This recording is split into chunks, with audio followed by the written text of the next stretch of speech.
Om Tat Sat. Welcome to Gyan Bhakti. We are currently exploring the scripture Mysticism of Srimad Bhagavatam. Commentaries by my worshipful Guruji, Swami Jyotirmayananda ji Maharaj, narrated by myself, Swami Nikhilanand. We are almost getting close to the end of the scripture. We have been discussing this, enjoying our daily satsangas for a few months now, and now we are getting to the final stages of this scripture, after which we will start another holy scripture.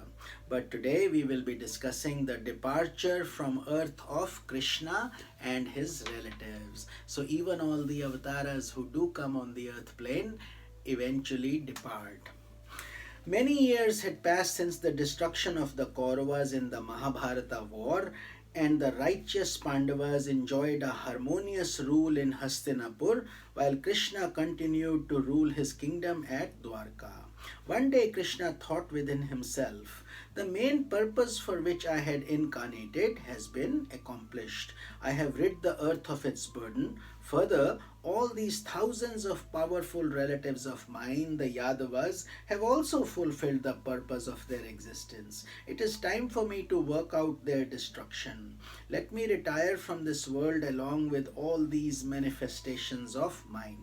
So, with that idea in view, Krishna said goodbye to a congregation of sages: Vishwamitra, Kanva, Durvasa, Bhrigu, Angira, Kashyap, Vamadev, Atri, Vashisht, and Narada, who had been living close to his palace enjoying Krishna's presence. These sages, knowing what was in the mind of Krishna, then left the immediate area of the palace and went to a holy place in the outskirts of the royal city. The next episode is the curse of the sages, according to divine plan. One day some Yadava youths passed by and noticed these sages. Having nothing else to do, they decided to play a prank. So they dressed up Samba, the son of Krishna, and Jambavati as a pregnant lady and brought him before the sages. O gracious sages, they said, here among us is a woman who is pregnant. She would like to know whether she will have a male or female child, but she is too shy to ask you herself. Because you sages are wise and nothing is hidden from your view, please tell her what child she will have. The sages became incensed when the boys asked this question, and one of them immediately pronounced a curse. Srimad Bhagavatam does not say which sage pronounced the curse, but we can be quite sure it must be Durvasa Rishi. You dullwits, he said, this personality is going to give rise to a musal, which means a pestle or iron rod, that will destroy your entire family and the Yadavas.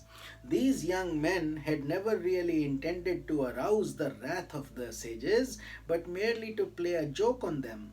Terrified by the curse they had received, they rushed home and removed all the clothes they had wrapped around Sambha. To their amazement, within the folds of their cloths, they found an iron pestle. They began to grieve over what they had done, but their actions could not be undone. With sad faces, they went to King Ugrasen, the acting king in Dwarka, along with Krishna, and told him the story of the iron rod and how the sages had pronounced the curse.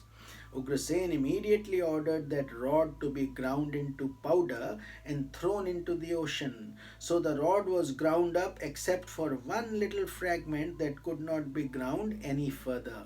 Then the powder and the little fragment that remained were all thrown into the ocean.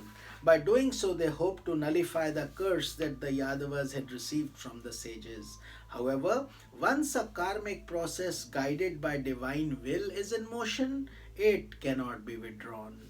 Thus, as the waves of the ocean brought the powdered particles of the iron rod to the shore, out of every little particle grew a special type of grass with leaves like terrible swords. These began to grow in abundance by the shores of Prabhasa Kshetra beach, waiting silently, as we shall see, for the right opportunity to perform the job of destruction that was foretold by the sage's curse. Next is the teachings given by Lord Krishna to Uddhava. When Krishna inwardly determined that the correct moment for the extermination of the Yadavas had arrived, he called the elders of his people, all the people together. Without giving any indication of the true nature of his plan, Krishna said, "We see negative omens occurring everywhere, and we should therefore ward off negative forces. Let the women and children go to another kshetra, and let the men go with me to that sacred part of the ocean called Prabhasa Kshetra. There we will have a plunge in the ocean waters, practice austerities, repeat mantras, worship the gods, and perform acts of charity. In performing these good karmas, our minds will become relaxed and spiritually strong." Happy with this plan, the thousands of Yadava men prepared their horses and chariots for the pilgrimage to the seaside. Seeing this activity and knowing of the sage's curse, Uddhava, a great friend of Krishna, said, "O Lord, you had the power to negate the curse that was pronounced by the Brahmins, but you did not do so. So it seems that now you are planning to bring about the effacement of the Yadava race as well as yourself. What will happen to me, I who have enjoyed your presence at every moment?" In response to the devotion of his friend, Krishna then gave a series of profound instructions to Uddhava. These instructions regarding the path of devotion are known as Bhagavat Dharma, and they are the last teachings given by Lord Krishna before his departure. After receiving the teachings, Uddhava said, "Now command me, what should I do since you are going to depart?" Shri Krishna said, "O Uddhava, it is my command that you give up all your attachments and entanglements of this world. Go to the sacred Badri Kedar ashram in the Himalayas. There spend all your time meditating on me and attaining the highest." Having received this instruction, Uddhava adored Lord Krishna, keeping the sandals of the feet of the Lord on his head, and departed for Badri ashram. Next is the destruction of the Yadavas. Urged by Krishna to move swiftly, the thousands of Yadava men crossed to the mainland, proceeding by horse and chariot to Prabhasa Kshetra for the purificatory retreat. For a while after arriving at that sacred place, they felt very inspired. But by the force of Krishna's will, they began to drink a special type of alcoholic beverage that not only intoxicates but also twists the intellect. The moment they started drinking, their personalities changed. Each one started bragging of his power and began to express hatred for others. Soon people started fighting and killing each other, and the mob became completely out of control. Quickly, Prabhasa Kshetra turned into a beach of terrible human destruction.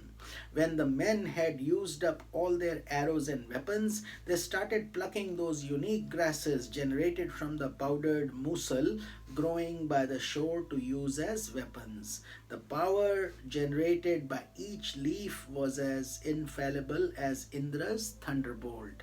Once directed to anyone, it killed the person immediately. Thus, within a very short time, in a most amazing fashion, the Yadavas were utterly destroyed.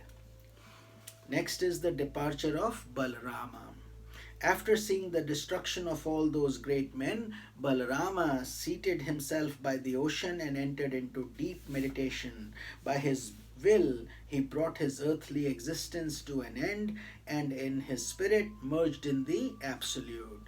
In the Mahabharata, it is said that something unique happened at that moment.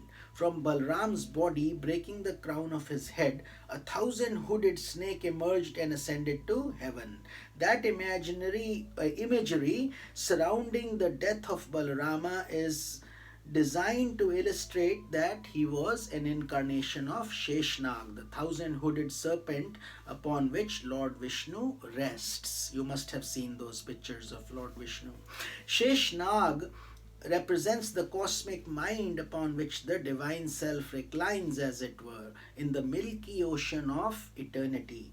Mystically speaking, behind the material world, there is a mental force, the mind of God, the cosmic mind. That mental force that sustains the entire universe was represented by Balarama, and at the time of his death, his spirit assumed its true identity as Sheshnag, who is another aspect of the divine self. So, with this, we conclude our satsang, and I will see you tomorrow. This is Swami Nikhilanand. Om Tat Sat.